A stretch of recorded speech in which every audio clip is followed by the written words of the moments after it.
You have to admit it, passenger trains in the US kinda suck. They are slow, they are expensive, and in a lot of places they do not even feel like a real option, more like a thing that technically exists.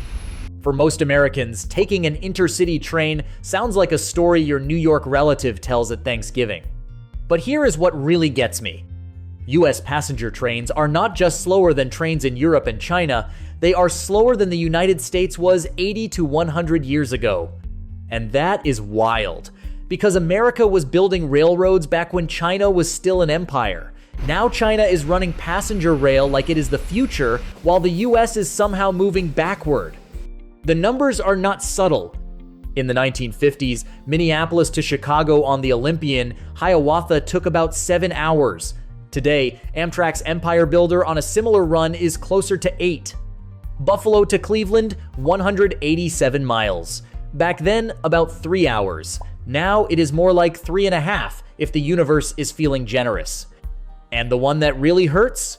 New York to Montreal, around 9 hours in 1940. Today, the Adirondack can be over 13. You bored thinking quick Canada trip and step off like you just finished a character arc. So what happened? How does a country that once ran trains like that end up with passenger rail that feels like it is moving through molasses? Because this is not just bad luck, it is how the whole system got built and who it was built for. So yeah, this was not always the case. America got into rail early. The first US railroad line showed up in 1826, basically right after the UK. And by 1869, the country had a transcontinental railroad, coast to coast. For the entire 1800s and early 1900s, trains were not just transportation. They were the backbone of growth. Tracks went in, towns popped up, industry followed. If you got a station, you were suddenly on the map. Railroads even forced the US to standardize time. Before time zones, every town basically ran on its own clock. Cute idea, until you are trying to run a train schedule and noon means something different every 20 miles. Then came the peak, roughly the 1920s through the 1940s, when passenger trains were not something you took, they were something you experienced. People dressed up. You would eat dinner on board, sleep overnight, and wake up rolling into the next city like you belonged there. But trains ruled for one big reason. They did not have real competition yet. Driving long distance was still a grind. Commercial flying was still early, limited routes, expensive tickets, and a lot of hassle for the average person. So trains owned that sweet middle lane. Then, two things hit at once: interstate highways and the jet. Highways turned travel into just get in the car and go. Jets turned long distances into a few hours. And here is the part that really shaped everything after. The US poured massive public money into highways while passenger rail was left to fight for scraps. That is when the private railroads looked at passenger service and went, yeah, we are done. Problem is, they could not just quit overnight. Laws still pushed them to keep running money, losing routes. And then 1970 landed like a thunderclap. Penn Central, one of the biggest rail companies in the country, collapsed into bankruptcy. At that point, the government had a choice. Do we let passenger rail die? Or do we step in and keep it alive? That is how Amtrak was born. On paper, Amtrak sounded like a clean solution. Take the scattered passenger routes that were still hanging on, roll them into one national system, run them more professionally, and most importantly, give Amtrak the right to operate on freight railroad tracks. In theory, passenger trains even get priority. So you read that and think, all right, passenger rail finally has a seat at the table. But Amtrak walked into the game with one brutal weakness. Most of the tracks it runs on are not actually Amtrak's. And you already know how this goes. If you have ever rented an apartment, you can hang posters, you can buy furniture, you can make it look nice, but if the landlord decides something, that is the rule. You are living in someone else's building. That is basically Amtrak outside of a few key corridors. It is trying to run a national passenger service while borrowing the infrastructure of companies whose main business is freight. And that is why you get these very American moments where you are riding between major cities and still thinking, why does this feel like it should not be this hard? Even the Northeast Corridor, DC to New York, should be a dream matchup for trains. It is downtown to downtown. No airport trek, no security line, no gate change. No, folks, we are just waiting on something. And yet the train still does not completely dominate. It can be slow, it can be pricey, and if you want the faster option, you end up with Acela, whose name sounds like a sports car and whose ticket prices sometimes match the vibe. Then there is reliability. A lot of Amtrak routes run late so consistently that people do not ask, is it delayed? They ask, how delayed are we today? A 3.5-hour trip is fine. A 3.5-hour trip plus a surprise bonus hour is way harder to love.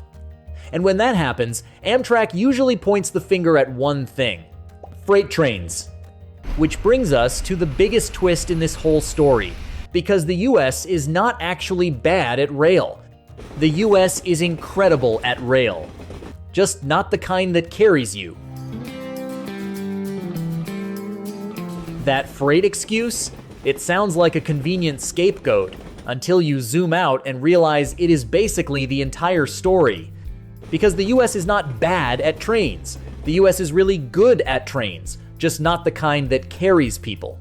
A lot of folks compare America to Europe and go, see, we are behind. But it is not that simple. America did not lose rail. America optimized rail for a different mission. US intercity rail is one of the most efficient freight machines on Earth. Containers, coal, grain, cars, stuff moves across the country in huge volumes. One long freight train can take the place of hundreds of trucks, which means less pressure on highways and cheaper logistics flowing through the whole economy. So yeah, America has amazing intercity rail. It just does not take you to brunch. And after 1970, the whole system basically hardened around that freight-first reality. So when people say, why cannot Amtrak just go faster? It is not about motivation. It is about a set of constraints that lock together. You can fix one piece, but if the others do not move, the average speed barely budges. People hear slow trains and think, easy, buy faster trains. The problem is, on shared tracks, the train is not the only one driving. Freight pays the bills. Passenger trains pay frustration. The tracks belong to private freight companies, so the traffic that protects revenue will get protected. Add precision scheduled railroading into the mix. Fewer trains, longer trains, tighter schedules, and you end up with those freight monsters that just keep going. You have seen them. A train so long, you start wondering if the front and the back are in different zip codes. If your passenger train gets stuck behind that, priority turns into a nice word on paper. A lot of US rail is built like a road for heavy trucks. Durable, tough, built to take a beating. Great for freight, not great for going fast. Passenger rail needs a smoother, more precise ride. Something that feels like a tiny bump at 60 miles per hour starts feeling very serious at 100. And when heavy freight is pounding the same rails all day, keeping it high-speed smooth costs money. If nobody is paying for that level of perfection, high speed stays a brochure promise. Grade crossings. So many grade crossings. On some routes, it is like you are finally picking up speed, then boom, another crossing. Want faster trains? Now you are talking upgrades, barriers, sometimes removing crossings entirely. That gets expensive fast, and it also turns into local politics, because every crossing has traffic, neighbors, and someone who shows up to meetings ready to fight.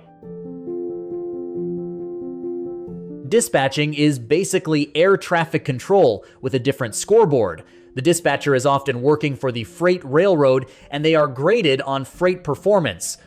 If freight is late, customers yell, and money gets loud. If passengers are late, people are mad, and the railroad usually hears it as, sorry for the inconvenience. So the passenger priority can quietly become priority when it does not mess up freight. And that is why it feels locked together. You can upgrade a train, you can fix a stretch of track, you can rewrite the timetable, but if those four pressures do not move together, The average speed barely budges. That is how you get a system that always feels like it is about to improve, and then it is still the same ride, just with better branding. At this point, the story gets more interesting, because it is not that America cannot do trains. It is that America optimized for something else. The US is basically built for freight rail, huge distances, massive flows of goods, and coast-to-coast shipping that runs non-stop. In a lot of cases, rail is also simply cheaper than moving the same load by truck. So if you aggressively prioritize passenger trains on shared tracks, freight is the thing that gets squeezed. And when freight gets squeezed, it does not vanish, it shifts. Usually onto trucks, which means more traffic on highways, more road wear, and different emissions. You might get faster passenger trains, but you are paying for it somewhere else. So this is not really a right or wrong debate. It is a question of what the system is designed to optimize. So what is the fix then? If you are waiting for the just build high-speed rail across the entire country, answer, yeah. That is the part where America's budget starts making wheezing noises. The real path is way less dramatic, but it actually works. Corridor by corridor. Pick the routes where people will actually ride, then untangle the same locks we just talked about. And when passenger rail gets noticeably better in the US, it is usually because one of three things happens. Somebody takes control of the key track segments, or they build passenger-only infrastructure, or they change dispatching so the passenger train is not constantly negotiating for every minute. Michigan's upgrades are a good example of what happens when a state controls the right pieces. Suddenly, the service can behave like it is supposed to. Brightline is what it looks like when the operator controls its own infrastructure. And the Northeast Corridor is the classic case where density finally makes the math make sense. The pattern is not buy a shinier train. It is change who actually has leverage on the rails.